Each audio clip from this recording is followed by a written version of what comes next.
Hindi yan ang kasalanan ko sa bayan na dapat ihingi ko ng tawad.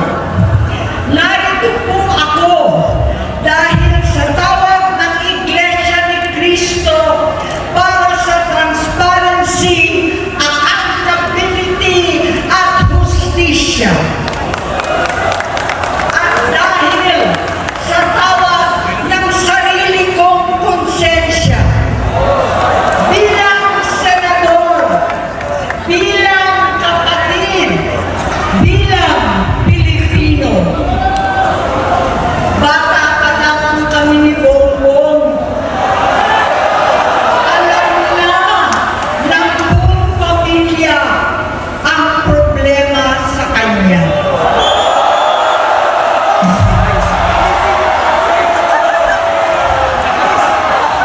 Totoo lang, mababasa naman ng lahat ang mga testimonya ng aking ama patungkol sa kanyang ugali at gawain. Noon, dahil may tatay pa kami, hindi ko pa siya responsibilidad. Noong tumatanda, ay mas naging nakakabahala. Batid ko na nagda-drug siya.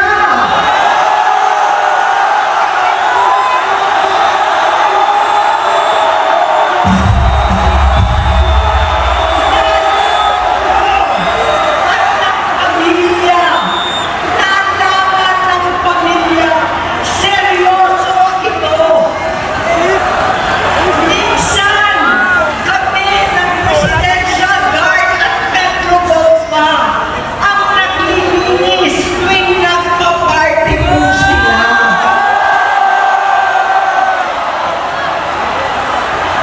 Nabuhay kaming magkakapatid sa ibang bansa.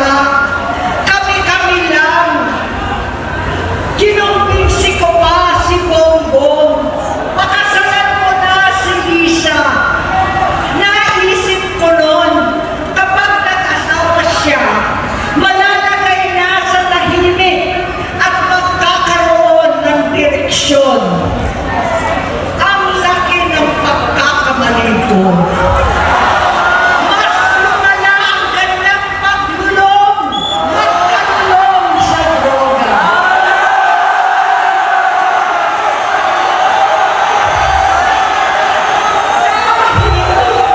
Parehas pa na silang mag-asawa.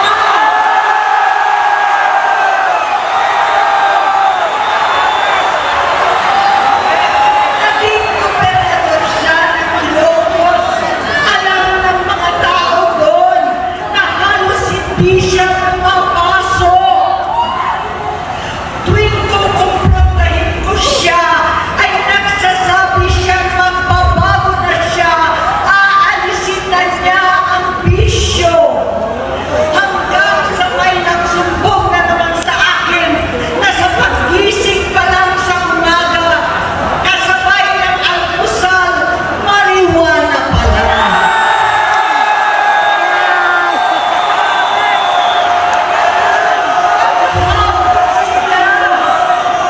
Lahat sila nagiinuman at gumagamit ng cocaine. Kasama ng asawa at barkada. Pinaka-pinipili or pinakamalaki? Pinakamasarap? Chicken Joy! Pinaka-pinipili or pinakamalaki? Pinakamasarap! Chicken Joy! Kaya chosen by 4 out of 5 Pinoy! Pinaka-pinipili or pinakamalaki? Pinakamasarap? Chicken Joy! Mag-Vicks Inhaler for fast relief mula sa baradong ilong. Anytime, anywhere. Vicks Inhaler. Tulad ng ama ko, kinastigo ko ang mga barkada niya.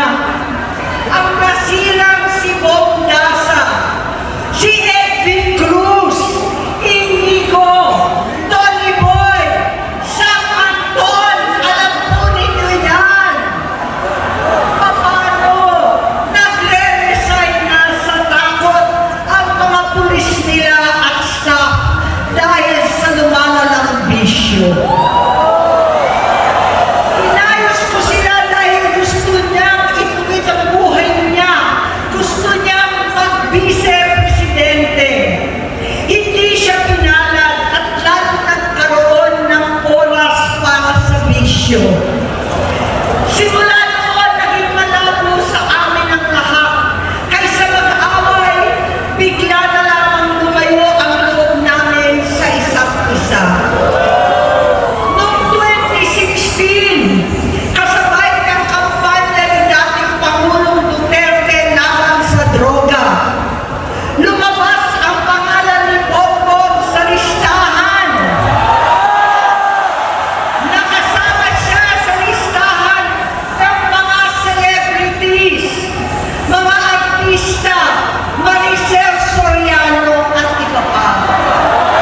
na lamang nalaman ko na tuloy ang paggamit niya sa mga party na garapalan ng hahain ng droga. Pinagmamalaki pa ng mag-asawang kayang-kaya nila ang microdosing ng cocaine. Hati-hatiin daw para 4 na beses sa isang araw. Hindi mabibisto. Ang pagpapadoktor, pinalabas nila ang pag-stem cell. Nagpapalit daw ng dugo, nagpapa-blood transfusion. Kayang-kaya raw, hindi ko maintindihan ang pinagsasabi. Noong 2021, kahit papano, nagkikita kami at nagkakausap. Sumamba siya sa aking talagang hinintunan niya. Naniwala ako kasi sabi niya gusto niyang tumakbo. Ang sabi ko, tutulong ako sa abot ng aking makakaya. Ipinakilala ko si Bongbong kay Inday. Naging magkatandem sila. Pagkatapos noon ay biglang hindi na niya ako ulit kilala. Kahit si Inday, nagtataka, bigla ako na itsapwera. Kahit ganon, nangampanya pa ako para sa kanya. Kahit si Inday na lang ang aking nakakausap. Hindi ko alam bakit ako nakabang sa headquarters nila sa Mandaluyong. Hindi ko alam bakit walang nagre-report sa akin tungkol sa kampanya. Sa totoo lang, masakit mang aminin, nung dinidisqualify na siya, halos papaboran ko na sana dahil may nagsumbong sa akin mula sa kanyang campaign team na gumagamit na naman siya. Nung sinabihan ko, siya at mga taong nasa paligid niya, nagkaisa silang tuluyan akong alisin sa kampanya na ako naman ang bumuo. Sinabi nilang gusto ko na siya ay mag-disqualify para ako ang pumalit. Hindi totoo yun! Iniisip ko ang kalagayan ng aking kapatid at paano siya magsisilbi kung ganyan ang kalagayan niya. Pero pinaparating sa akin na hindi siya lulong at minsan na lamang tuwing nagpa-party. Hindi ko maipaliwanag bakit gusto kong maniwala at hindi mawalan ng pag-asa. Noong nanalo siya, naging pinakamalayo na kami sa isa't isa.